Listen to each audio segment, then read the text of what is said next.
If you're like me, the idea of financial freedom fascinates you. Like, imagine what you could do with your life if money was no object. But what if it only took 5 years of hard work to get the wheels in motion, and a few more years of passive patience on top to make this dream a reality?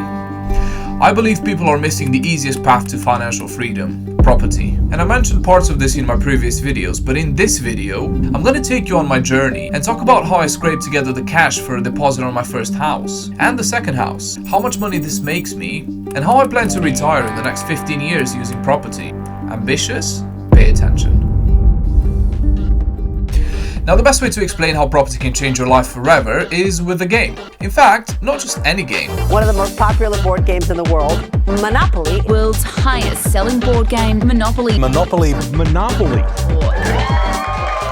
Chances are you've played it. And if you won a game, you probably still remember how good it felt to own all of those properties. Have the houses and the hotels and the ridiculous amount of money people were paying you in rent every time they stepped on your properties.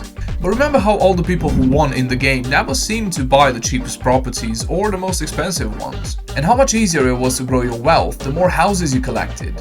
How the game snowballed and you went from depending on that paycheck you collected every time you passed go to collecting a ton of money even without moving. Can you see how this might translate into real life yet? And bringing it back to reality, the world's population doubled in the last 50 years alone, and there's no signs of that stopping anytime soon. And all of these people have one thing in common: they all need a house to live in, an office to work in, and a plot of land to call their own. And my journey, like most other people's, starts here. It's 2018, I'm 2 years out of business school, working a job that my degree prepared me for. I worked for a multinational car rental company, I had a fancy job title, I drove nice cars all the time, it was a pretty fun job. But I was waking up at 6 AM, working 10 to 12 hours a day, just to go home, have some food, go to sleep, and wake up the next morning for the hamster wheel to start again. In other words, I was walking around the board, collecting the paycheck, paying taxes and rent, no real goal in mind. Despite all of this, I was earning just a few pennies more than the minimum wage. There had to be a better way. I started dabbling with cryptocurrency, became friends with like-minded people from work, even started a business for dropshipping through Amazon. That one sadly never made it off the ground because we invested a total of about 4 hours to try and make it work. Fast forward a couple of months and I stumbled across this book called Rich Dad Poor Dad, and it had lessons about business, strategy, mindset, and more intriguingly for me, property. It talked about tax benefits, growth potential, and using the bank's money to buy houses, which actually worked for me because I had none. I was hooked. All of a sudden the game board opened up and I understood the potential. I started reading every book on property I could find and watched a lot of videos. I started attending property meetings around me and talked to other people that were trying to do the same thing. And it was a mixed bag. A 10-minute webinar would turn into a 50-minute sales pitch for some course. And property gurus were trying to sell mentorships to teach you the next no money down scheme. But I also discovered a free property podcast with two guys that were not interested in the hocus pocus of it and took the straightforward approach. Save a deposit, get a mortgage, buy a house, pull money out, buy another house, rinse and repeat. I had my strategy. I would buy a home with a 5% deposit and the bank would pay for the rest of it. A 3-bedroom house with a big garden would cost me less every month than renting a 2-bedroom flat at the time. Once the house would go up in value, I would refinance and pull some money out to buy my next one. Simple enough, right? What's also simple is helping me grow this channel by hitting the like button, just down there. Yeah, just there. Now, to save money for a deposit, I decided to leave my job and go into car sales. And after a few months of being terrible at it, I started selling and earning more. I saved a large percentage of my salary in a separate account so I couldn't touch it and I couldn't spend it. And a year later, I bought my first house, the one I live in now. Now, the house was worth at the time about £185,000, but I negotiated the price down to £178,000. In March of 2020, we got the keys to our new home, and you might be able to guess what happens next. Chinese health authorities are still working to identify the virus behind a pneumonia outbreak in the central city of Wuhan. A mysterious new virus, coronavirus, has hit the UK. The pandemic set me back on my plans by about 6 to 12 months. I was furloughed for only 2 months before returning to work, but selling cars was pretty hard when people feared the literal end of the world. Fast forward 2 years and the house went up in value enough to allow me to refinance and pull some money out. I invested about £9,000 to buy the house and I pulled £15,000 out just 2 years later. And in that moment I had validation that my Monopoly strategy was working. I then started saving money for my second house as I needed a larger deposit for the second one, about 25%. Now I could buy a cheaper house a lot quicker, but just like in Monopoly, it would pay me a lot less in rent and it would be a lot less valuable as the game progressed. By the end of 2022, after about 20 viewings, 3 hours drive away from where I lived, I found a house that was overpriced. Wait, what? It was overpriced because it was freshly renovated throughout. A real turnkey property as the expression goes. But I also ran the numbers on a cheaper house that would need some work doing, and it just didn't add up when considering the work, time and money I needed to spend on it. The house that I found was advertised for £150,000, but I negotiated the price down to £140,000, or what was at the time its true value. Now ideally you'd always want to buy below market value, but sometimes in property it doesn't really matter in the long term, as long as you get a good deal. And I knew what I was talking about when it came to the sales process, which the seller really liked, and he went for it. Always negotiate.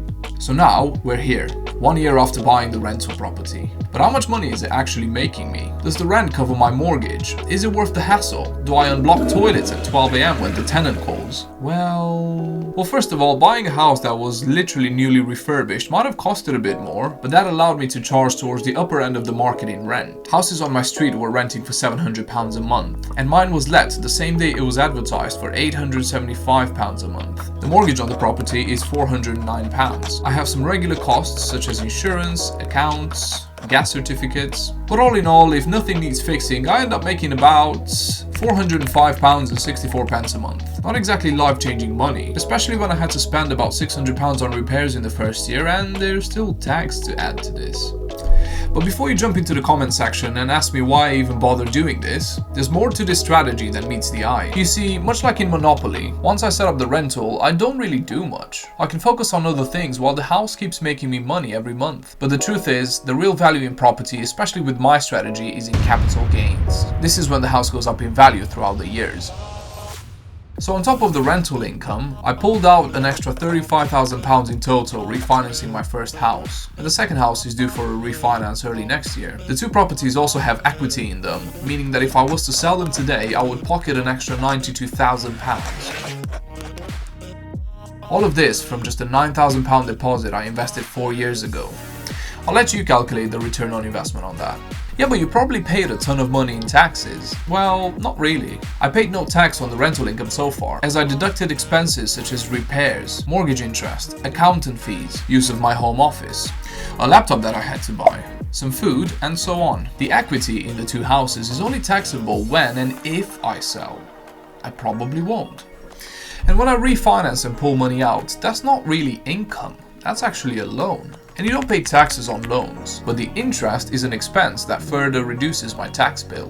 And I can refinance as many times as I want as long as the house keeps going up in value, which in the UK happens at 5% a year on average. I can then use this money to buy the next house or refurbish the existing one, start a new business, buy myself a new car, pay myself a salary or a dividend, or retire altogether. That's the beauty of property. It gives you a lot of options. And yeah, my debt technically increases every time I take money out, but rents also increase throughout the years. And don't even get me started on the positive impact of inflation on assets and debt. In fact, I made a video on this very topic, and somehow that became my most popular video. I will link it in the description below, and maybe up here.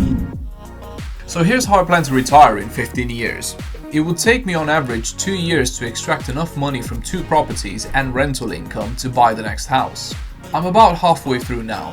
I'm also gonna keep saving money from my job as well because I want to grow a lot faster. But even if I didn't, once I have 3 to 4 properties, the game starts to snowball in my favor, and I can start buying a house every year or even quicker. In 15 years time, I would have around 16 properties, conservatively. Those would make me about £67,200 in rental profits every year. But if I was to refinance those houses as well, that would add an extra £112,500 a year on top. I think I could happily retire on that considering the average pensioner makes about £14,000 a year in the UK. And these numbers, believe me or not, they're still conservative. They're based on the average house price growth in the UK of 5%, which I've actually managed to beat by researching above average areas when it comes to growth. The numbers also don't take into account other strategies that I might pursue in the future, like flips, buying at auction, refurbishing to add value, buying commercial property, and so on. I also wanted to mention that I use the word retirement loosely. I will never stop working on something even after I retire. And you never know, I might find another business that will get me there a lot quicker. But in the back of my mind, I know that property is gonna get me there regardless. and it can just sit there in the background, gaining momentum and inevitably growing into a generational wealth machine. Now I'm curious if you agree with all of this, and if you're gonna get into property yourself. Leave a comment below and check out this video here, where I talk about one of the most important factors that works in your favor when investing in property. I'll see you in the next one.